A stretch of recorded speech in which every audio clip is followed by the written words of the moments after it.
Muy buenos días, estimados amigos del Grupo Radio Estéreo Mairán. Hoy es sábado 15 de agosto de 2020 y es un grato placer darles la más cordial bienvenida esta mañana de historia. Gracias, muchas gracias por la oportunidad de convivir a través de esta pasión. Soy Luis Alberto Vázquez Álvarez. Respetando las normas federales de la contingencia de sanidad, este programa ha sido grabado y editado guardando todas esas restricciones sanitarias. La ciudad mágica y sueño de Europa por su unicidad de arquitectura y riqueza cultural, centro comercial y militar, siempre cuidado por el león alado de un evangelista, es la sede del último capítulo de esta serie de Italia en el Renacimiento. El arte veneciano del Renacimiento. Ese es nuestro tema de hoy. Y recuerden, distinguidas damas y caballeros amantes de la historia, que para nosotros escuchar sus opiniones nos enaltece. Por ello les invitamos a que con toda confianza nos brinden su visión del tema y nos honren con ella. Con mucho agrado le damos la más cordial bienvenida a nuestra invitada, Linda Haro, lagunera, erudita en arte en todos aspectos y colaboradora de A Media Mañana de GREM en su sección Pinceles y Cinceles.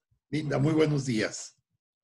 Hola, buenos días. Pues como siempre es un placer estar con ustedes. Estamos cerrando ya estamos con el tercer episodio del Renacimiento en Italia y hemos hecho un recorrido por dos lugares muy importantes de la Italia renacentista. El primero fue Florencia y el segundo fue Roma. Ahora toca el turno a Venecia y es que, bueno, recordemos que Roma tuvo un momento de esplendor, sobre todo en el llamado Cinquecento, es decir, en el siglo XVI, con el patrocinio de los papas. Principalmente, pues hablábamos del patrocinio de un Julio II, de un León X o de un Clemente VII.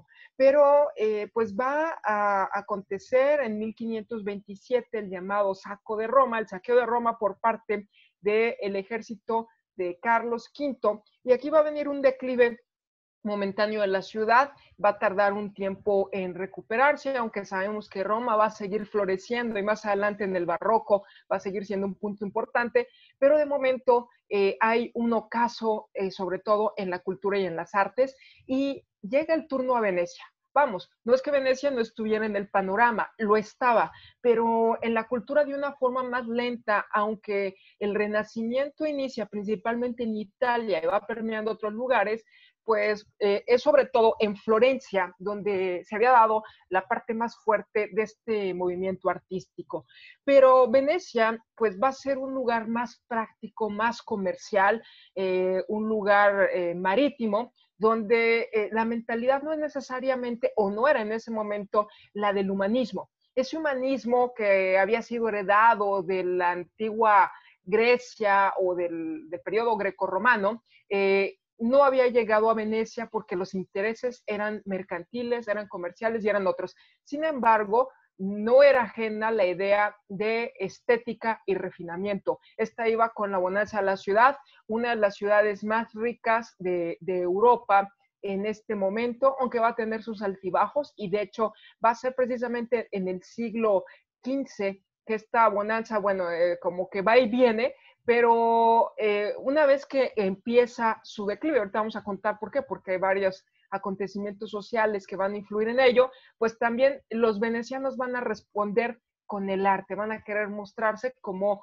un lugar refinado, pese a que militar y políticamente empiezan a perder terreno. Bueno, esto es raro porque normalmente hablamos del arte cuando hay bonanza. En este caso, cuando empieza a desaparecer también esa bonanza, pues van a responder con el arte. Pero vayamos por partes. En primer lugar, bueno, hemos mencionado que Italia pues tenía diferentes ciudades-estado, ¿no? No era un país, sabemos que hasta el siglo XIX va a alcanzar esta independencia.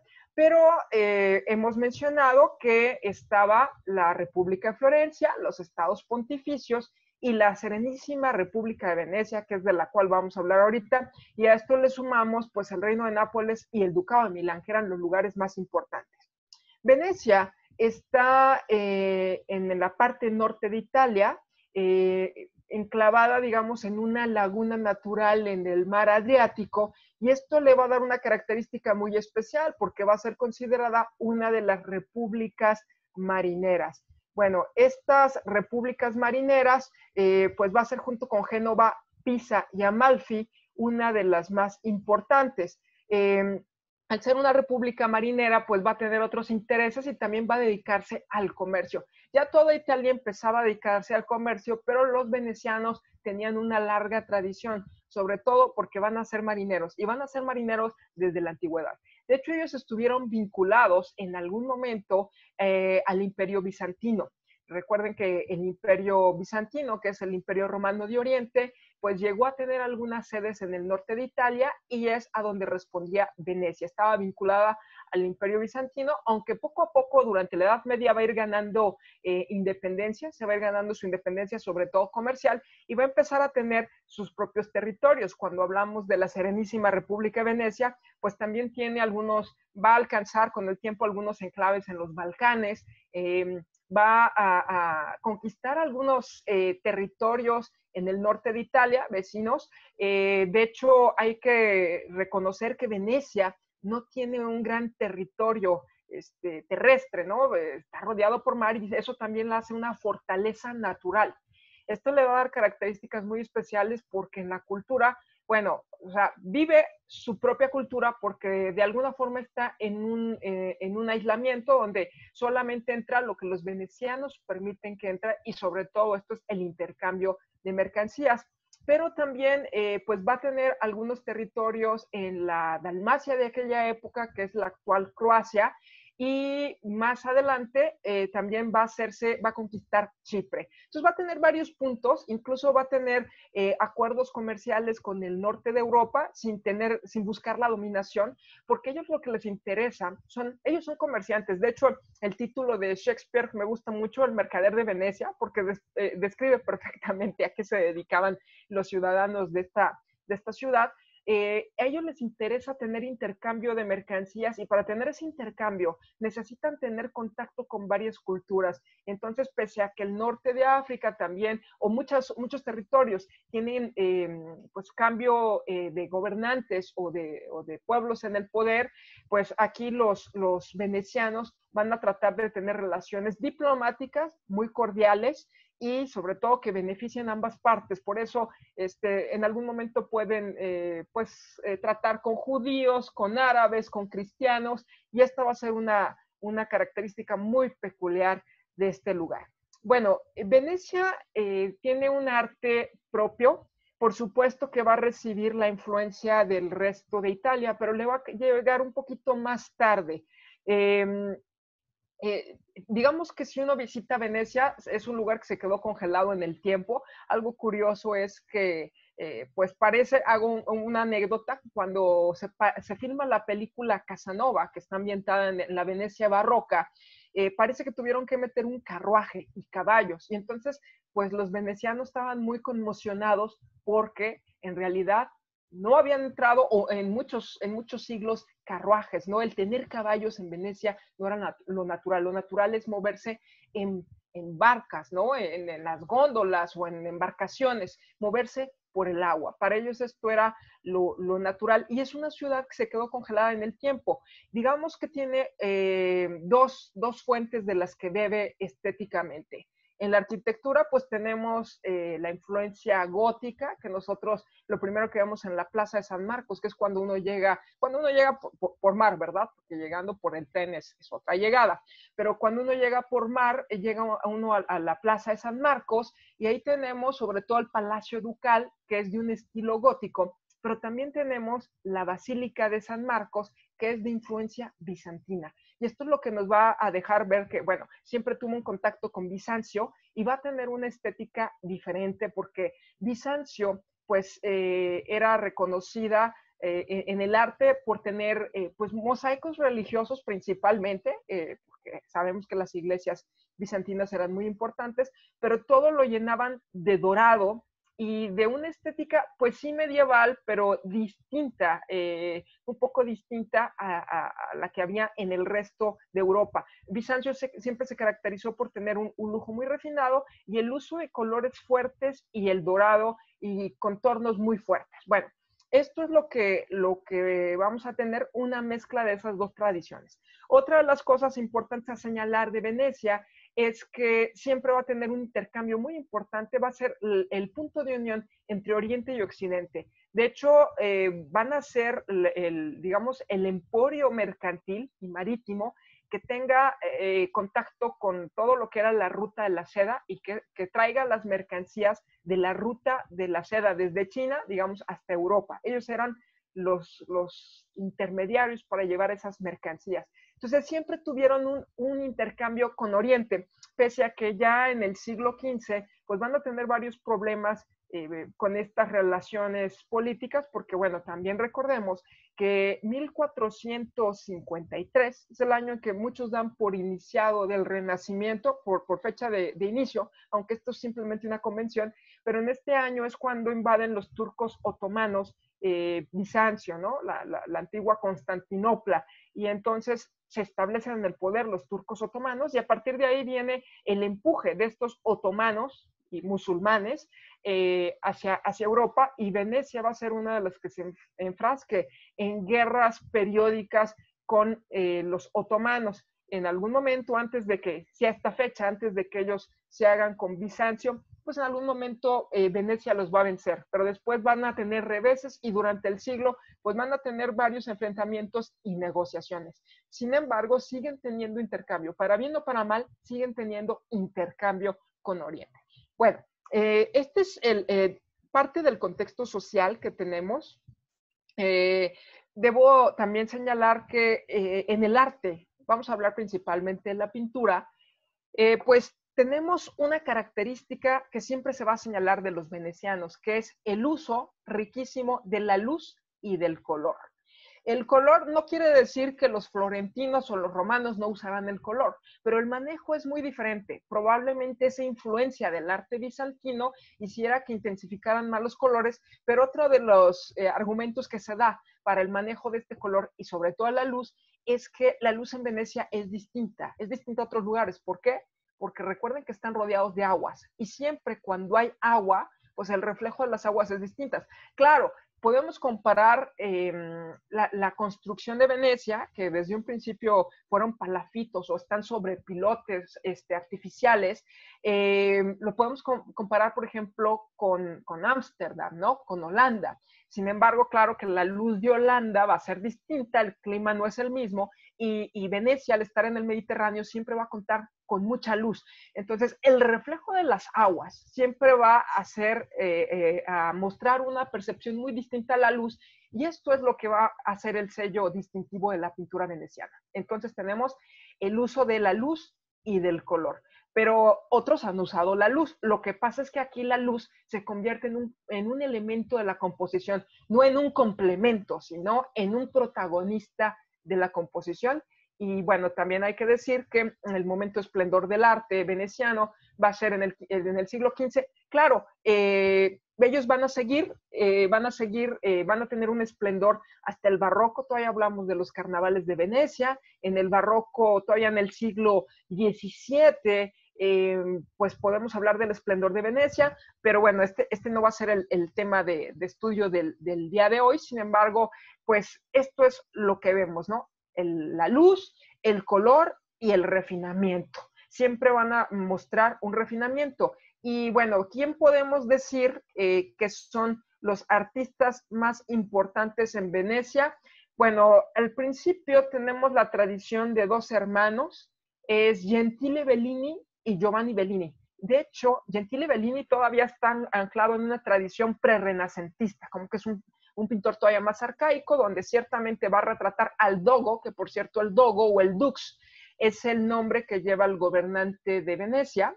Digamos que la palabra es como un derivado de duque, ¿no? El dogo, el dux, pero bueno, este es el gobernante de Venecia. Y la forma en que lo hace Gentile Bellini, pues es todavía de perfil, con un fondo liso, y lo único que importa es dar una imagen de poder. Bueno, esto va a cambiar después con Giovanni Bellini, que él ya se puede decir que es un contemporáneo a la generación que hemos mencionado antes de Florencia, que por ejemplo en un Verrocchio, en un Leonardo, o en un Ghirlandaio, es decir, ya le toca un renacimiento maduro y vamos a ver cómo el carácter del arte va a cambiar. Pero bueno, entonces, ¿quiénes son los tres artistas más importantes de este periodo? Es Giovanni Bellini, Giorgione y Tiziano. Probablemente Tiziano sea el más famoso. Y después vendrá una siguiente generación donde podemos incluir al Veronés y a Tintoretto. El Veronés, aunque realmente, bueno, Paolo Veronese era su nombre, aunque se supone que él es Veronés, pues va a ser uno de los artistas importantes de Venecia y esto es lo que vamos a ver en un momento más. Claro que sí, muchísimas gracias. Muy, muy interesante todo esto. Y bueno, vamos a hacer una breve pausa. A mí me gustaría, ya tocaste el tema de la ruta de la seda, pero también de alguna manera preguntarte si tuvo alguna influencia Marco Polo, por ejemplo, en este desarrollo. Vamos a una pausa y continuamos. Regresamos a Diálogos con la Historia. Estamos platicando con Linda Aro. Ella es una experta en arte, es una erudita en todo lo que es el arte y ahora estamos platicando, es en su tercer programa, del arte renacentista en Italia. Y bueno, te comentaba antes de la pausa, Linda, la pregunta era, porque pues a mí se me hace atractiva, si de alguna manera Venecia recibió algún tipo de influencia. Era la punta de la ruta de la seda, la punta, por llamarlo así, occidental de la ruta de la seda, que iba hasta China, Pekín y demás, pero pasaba por lugares como Persia, que tenía también su propio arte. Si de alguna manera esta ruta de la seda y lo escrito por Marco Polo influyó en lo que vendría a ser el arte renacentista de Venecia.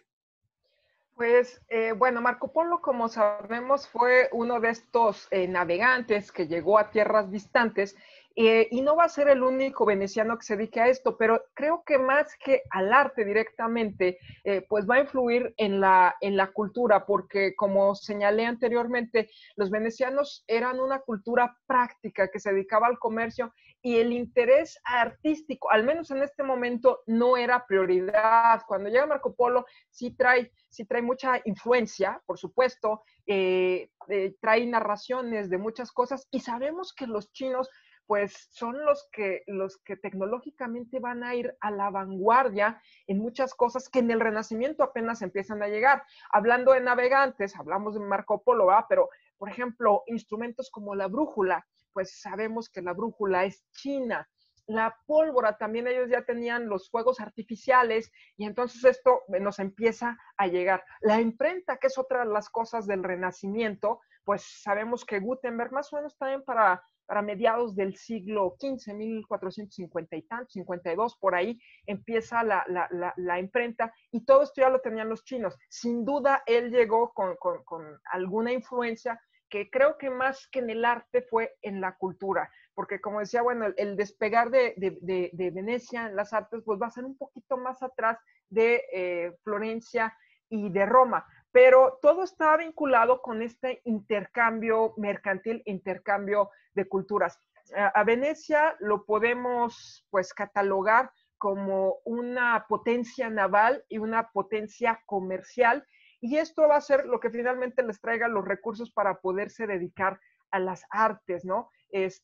Aquí, curiosamente, tampoco hablamos de mecenas como los Medici en Florencia o tantas familias de banqueros, pese a que también, hablando de este intercambio comercial y marítimo, pues ellos van a ser de los primeros banqueros porque pues es mucho más práctico tener letras de cambio a que estar haciendo trueques, ¿no? Recordemos que también por eso Italia entra primero en el Renacimiento, por este capitalismo, mientras que los demás seguían en el feudalismo haciendo trueque. Entonces, al tener estos intercambios a distancia, pues no era tan práctico. Y otra cosa que quiero mencionar, estos exploradores, bueno, por un lado, ahorita desde Marco Polo tenemos en la Baja Edad Media que los venecianos pues son los que tienen el monopolio de la exploración marítima y de las rutas, ya lo dije, de la seda, pero también de las especias. Sin embargo, sabemos que en el Renacimiento acontecimientos muy importantes pues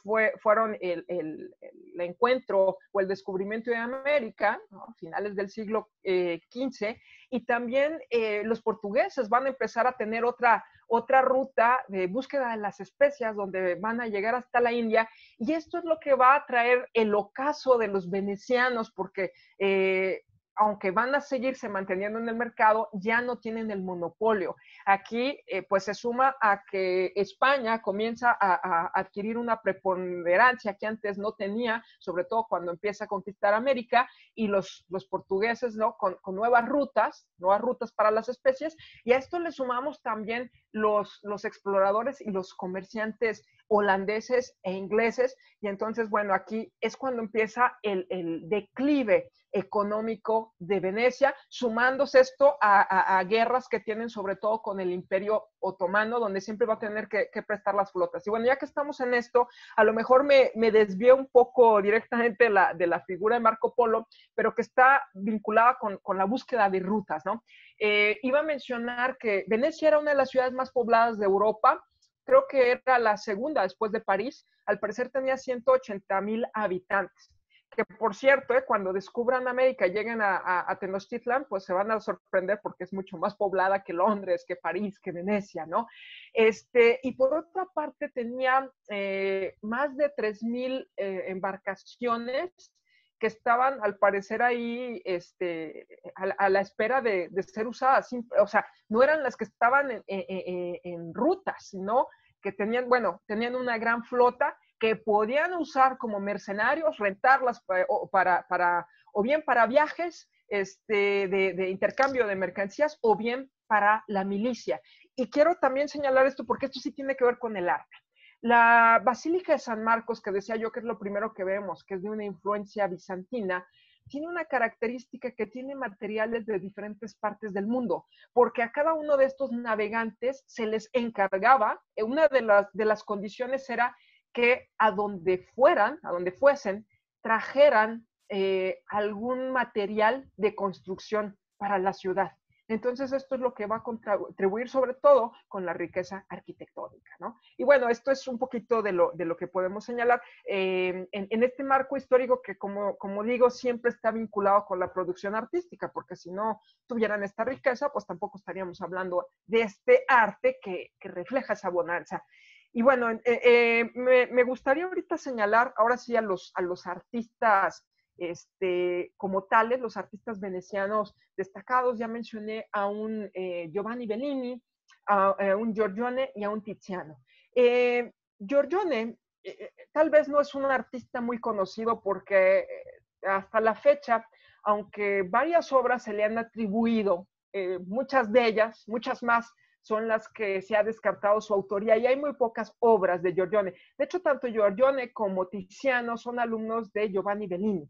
Entonces, Giovanni Bellini es uno de los primeros que empieza a plasmar, bueno, van a plasmar los paisajes de Venecia, por supuesto, pero una de las cosas que vemos en estas imágenes de Giovanni Bellini o de los Bellini, que dijimos que eran dos hermanos, es que sobre todo Giovanni va a empezar a plasmar un naturalismo nuevo.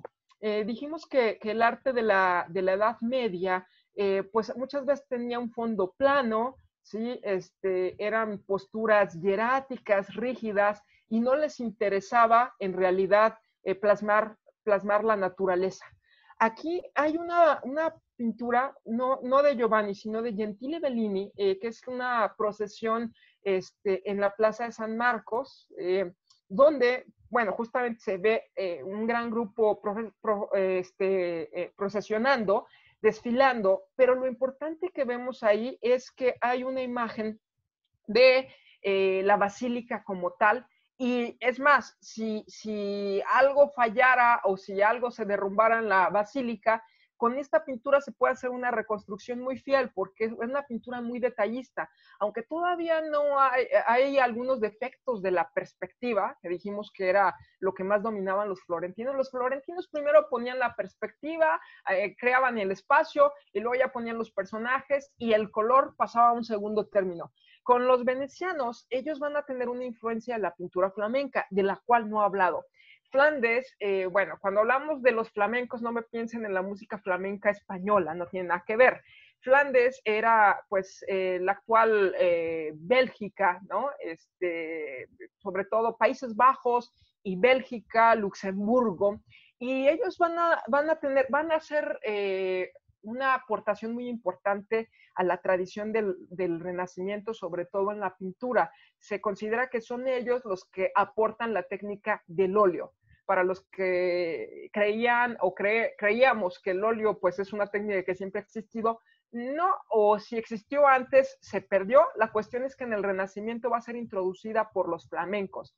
Y Flandes va a ser un lugar que se dedique también a la navegación, va a ser un puerto comercial y de alguna forma pues van a tener intercambio. Los artistas, Antonello da Messina es uno de los primeros que viaja a Flandes y tiene una estancia corta pero muy efectiva en Venecia y él es el que va a introducir la técnica del óleo.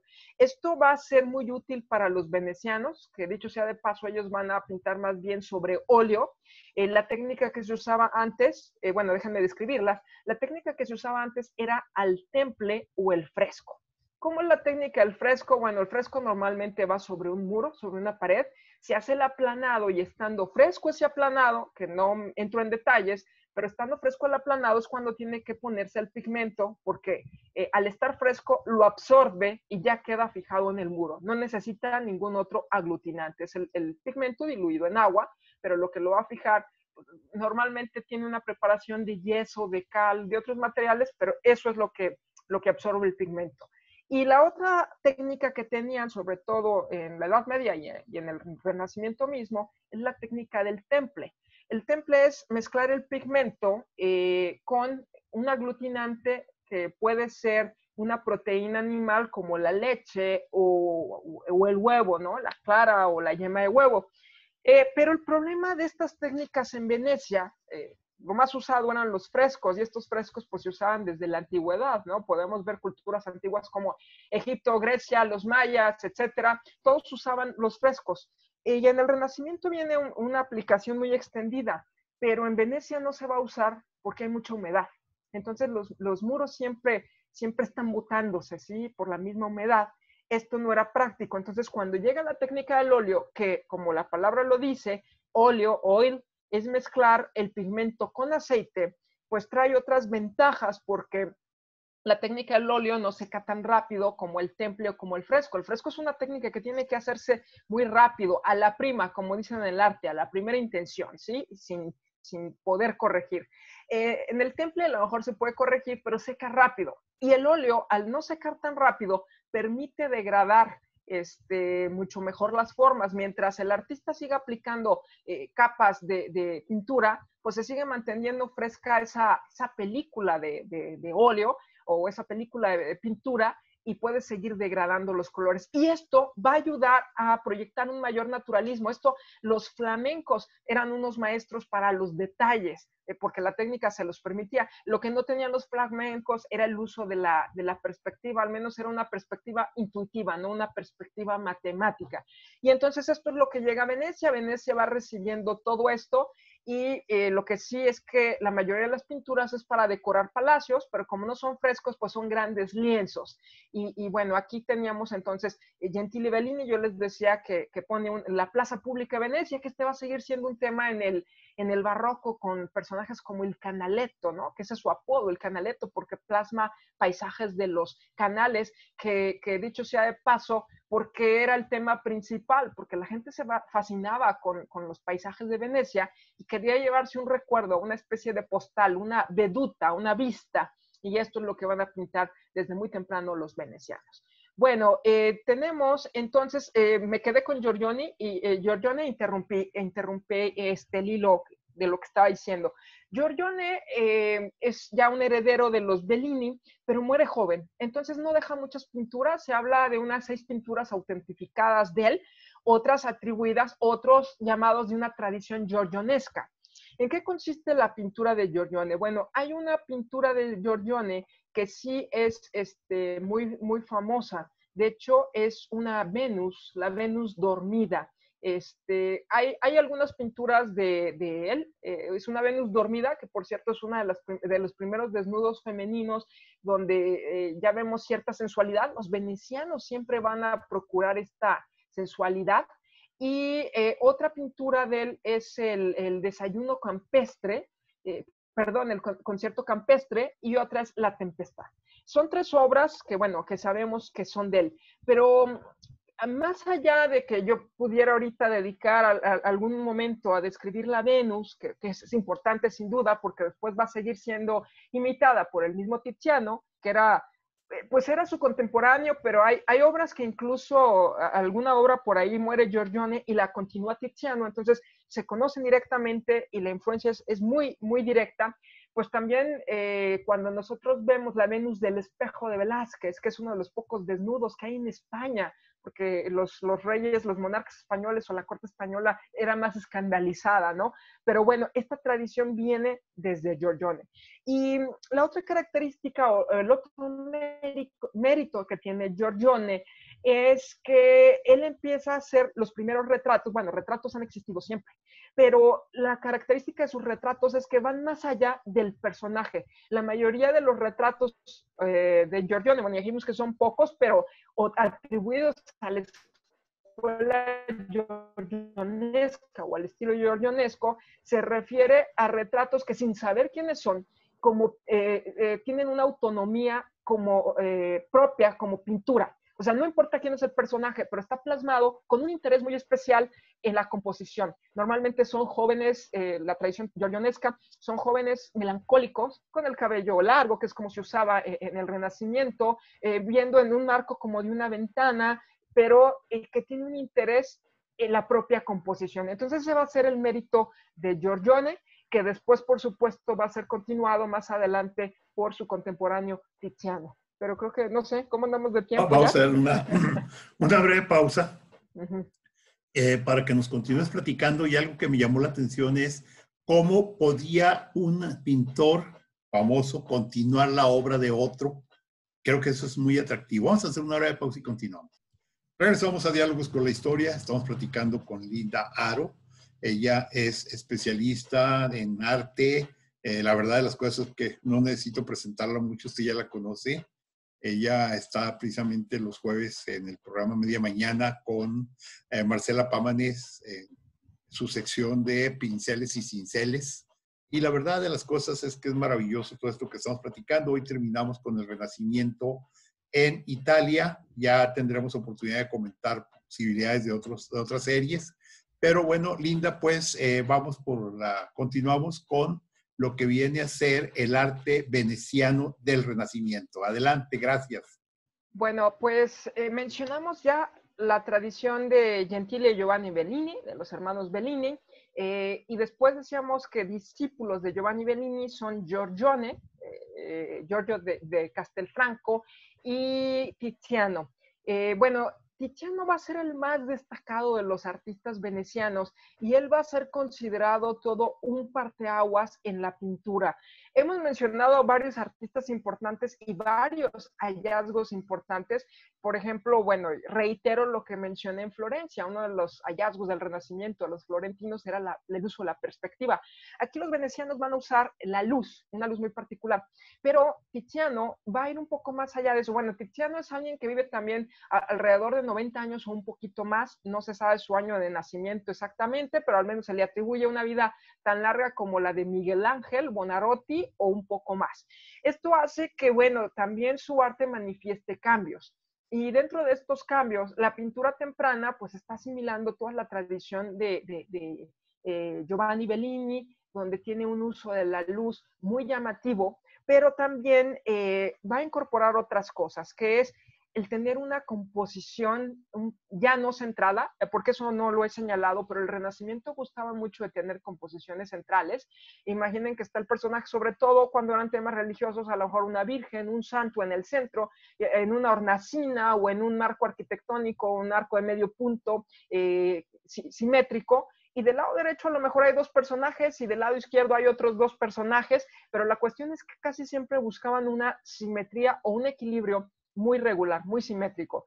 En el caso de Tiziano, él va a empezar a hacer una ruptura y empieza a recargar a los personajes de un solo lado y a hacer unas composiciones más interesantes, porque si la composición se carga de un solo lado, pues tiene que equilibrar con otras formas del otro lado, ¿sí? Porque el artista siempre a lo largo de la historia ha buscado un equilibrio.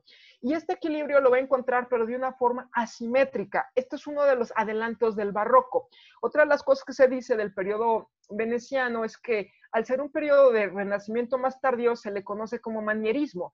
Y el manierismo es la transición entre el renacimiento y el barroco. Ya empiezan, bueno, yo había señalado en Roma que Miguel Ángel, al hacer en la Capilla Sixtina el juicio final, pues ya pone personajes recargados, retorciéndose, más saturados, con una expresión un poco o mucho más remarcada, no un poco, mucho más remarcada.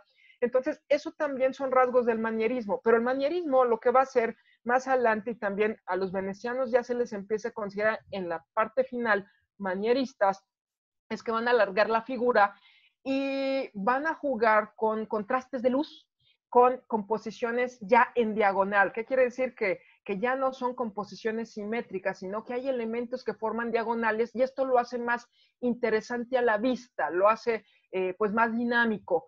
Digamos que esta es la antesala también del barroco en muchos aspectos y se dice que la luz de Tiziano al final va a empezar a usar una luz muy, muy contrastada, grandes sombras, grandes fuentes de luz muy remarcadas y al parecer, bueno, esto también se le puede llamar manierismo porque el manierismo era pintar a la maniera o al estilo de Miguel Ángel, pero también de las obras finales de Rafael y de Leonardo, que aunque Leonardo nunca va a ser recargado, Rafael sí, en la última pintura que hace, es muy recargado, aunque él muere joven, pero Leonardo lo que hace en su última obra, que es un San Juan Bautista, que lo pone casi en un fondo muy negro y pone una luz muy fuerte. Bueno, este ya va a ser el origen de los contrastes de Tiziano, y quiero decir que Leonardo, al estar en Milán, era más cercano a la pintura veneciana, porque finalmente, bueno, estaban al norte, algo debió conocer de Leonardo, aunque eran pocas sus pinturas, pero también en Tiziano y en este último Leonardo están los orígenes de Caravaggio, que va a ser uno de los principales barrocos, pero también el barroco más temprano, porque Caravaggio muere en 1610, de Tiziano a Caravaggio hay un paso. Entonces, digamos que los venecianos también son la transición, son el manierismo, son la transición, digamos, al barroco. Y aparte de esta luz contrastada, que más adelante se va a conocer como tenebrismo, porque hay una gran parte que se pierde en tinieblas, en la oscuridad, y otra zona en una luz muy teatral. Otro de los recursos es que Tiziano al final empieza a hacer una pincelada, digamos, como abocetada, no tan delineada, no tan degradada. Yo había señalado que el óleo permitía degradar las valoraciones tonales. En este caso, Tiziano llega un momento en que la pincelada la hace más suelta y la hace más expresiva, incluso dejó algunas obras inacabadas, no me acuerdo si era el Papa Paulo III, una pintura donde está con algunos de los dos cardenales, uno Farnese, pero ahí, aunque su obra está inacabada, estos trazos abocetados van a ser el antecedente para un Velázquez, por ejemplo, en el barroco, que Velázquez también se va a caracterizar por tener trazos no tan detallados. Por ejemplo, la luz de Caravaggio y estos grandes contrastes que también en el barroco va a incluir el holandés Rembrandt. Entonces, en Tiziano tenemos muchas, digamos, novedades. Y por supuesto, él también tiene una Venus de Urbino, que se suma a la tradición de la Venus de Giorgione. Solo que esta Venus de Urbino, bueno, si ustedes pueden consultarlas, son dos mujeres recostadas. La Venus de Giorgione, si no me equivoco, si recuerdo bien, es una mujer que está con los ojos cerrados como entresoñando, ¿no? Es una Venus, digamos, más etérea. Pero la Venus de Urbino de Tiziano ella ve de frente, ve al espectador, es decir, es una más blasfemo, pero recordemos que el Renacimiento empieza a ser un poco más terrenal al traer al humano como protagonista, la figura humana, y la forma de justificar los desnudos era poniéndole el título Venus, pero hoy se sabe que la Venus de Urbino, bueno, hay quien especula quién pudo ser la modelo, es decir, se puede ubicar la modelo porque ya no es una mujer idealizada, y también está en una moda, en una habitación con, incluso hay una criada de fondo, donde nos da todo el ambiente del Renacimiento. Entonces, esto ya es mucho más terrenal. Por supuesto, Tiziano hizo mucha pintura religiosa, la luz es lo más importante, ya lo he señalado, sus composiciones asimétricas, en algunos momentos tiene influencia de Miguel Ángel, incluso hay una pintura, creo que es una resurrección, donde está Cristo, es un tríptico, una pintura hecha por varias piezas, donde pues imitan algunos elementos de tanto de Miguel Ángel como del Laoconte que ya habíamos descrito, que Laoconte, la escultura de Laoconte que habían descubierto, esta escultura romana en Roma, pues por supuesto que la influencia llega a Tiziano, que debió hacer estos viajes por Italia y conocer la pintura de Miguel Ángel. De hecho, se decía que Tiziano tenía el dibujo de Miguel Ángel, porque se preciaba a Miguel Ángel de tener un gran dibujo, y el color de Rafael, o la vivacidad de Rafael. Entonces, hay etapas donde se ve que está explorando o imitando precisamente a estos artistas, pero lo más distinguido de Tiziano también son sus retratos. En Giorgione dije que eran retratos que importaban más allá de quién era el retratado, porque buscaban una mirada perdida, es decir, ya no está posando para el espectador, no es ese retrato de perfil del Dogo de Milán que hacía Gentile Bellini, sino ya son retratos 3/4, retratos que no ven al espectador, que parecen ensimismados en sus propias actividades o en sus propios pensamientos. Bueno, esto también Tiziano lo va a llevar más lejos, y yo creo que si alguien hizo retratos a los personajes famosos de la época fue Tiziano, desde el Papa hasta el emperador Carlos V. El Museo del Prado tiene una de las colecciones más importantes de Tiziano, Carlos V que está a caballo, una de las pinturas ecuestres más llamativas de un gran formato, yo creo que es de las joyas del Museo del Prado. Por cierto, ahorita que lo menciono, Carlos V fue uno de los más aficionados a la pintura de Tiziano, y al tenerlo en la corte española, después van a llegar artistas como Rubens, que pasan por ahí, que pasan por la corte y empiezan a conocer la pintura, y por supuesto esta influencia pues va a llegar a Velázquez y a otros tantos otros. Bueno, pues estos son los artistas destacados, y después tenemos a dos personajes que podemos agregar para al menos cerrar esta lista de nombres. Uno de ellos es el Veronés, que su obra más importante, creo yo, es Las bodas de Caná, que si uno está o visita el Museo del Louvre en París, cuando uno va a la sala de la Mona Lisa, pues uno ve la Mona Lisa y están estas aglomeraciones y no puede ver uno nada más, o al menos a la gente no le interesa. Pues enfrente de esa Mona Lisa está Las bodas de Caná, que es una pintura enorme, creo que son 9 metros de base, entonces es una obra enorme, y ahí nos muestra el lujo veneciano. Yo creo que cerrar con el comentario de esta obra. Es un banquete donde es un tema religioso, pero en realidad se trata de una fiesta al estilo veneciano, con personajes de la época, con la moda veneciana y con todo este lujo. Y ya nada más, para cerrar, pues menciono a un Tintoretto que también tiene varias últimas cenas, que por cierto ya las pone en diagonal, con unos detalles muy cotidianos, como hay una de que la mesa está en diagonal, donde Jesús no se nota tanto esta santidad, sino que son seres de carne y hueso. Incluso hay un perro ahí a un lado de la mesa, y un limosnero. Y esto hizo que también la Inquisición pues se fijara en él. Tanto el Veronés como el Tintoretto tuvieron que vérselas con la Inquisición, porque ya estamos hablando de la contrarreforma aquí, y salieron bien librados por una sencilla razón. Venecia, decía el Papa, soy papa en todo el mundo menos en Venecia. Este aislamiento que tenía Venecia, donde no podía ser atacado porque era una fortaleza militar rodeada de agua, más bien no era fortaleza, estaban protegidos por el agua, hacía que la Inquisición tampoco pudiera tener la misma fuerza, y que los venecianos de alguna forma conservaran esta independencia. Esta independencia se ve también, por supuesto, en las artes, y pues el declive de Venecia va a empezar aquí cuando empiecen otras rutas comerciales, pero en la cultura pues todavía se va a mantener hasta el siglo XVIII y sabemos que la Serenísima República de Venecia termina por ahí, no me acuerdo si en 1799 o 1802 o 3, por ahí cuando llegue Napoleón. Entonces, pues esto es un poco de lo que fue el Renacimiento, y una de las cosas que podemos recuperar del Renacimiento fue el humanismo, aunque no tanto en Venecia, pero sí el tener al hombre como protagonista, como el hombre medida, es la medida de todas las cosas, ¿no? Y pues esto es un panorama nada más. Gracias. Y bueno, pues terminas con Protágoras, con el concepto del el hombre es la medida de todas las cosas. Fíjate, Linda, que qué interesante todo esto que acabas de plantear. Algo que yo quería preguntarte.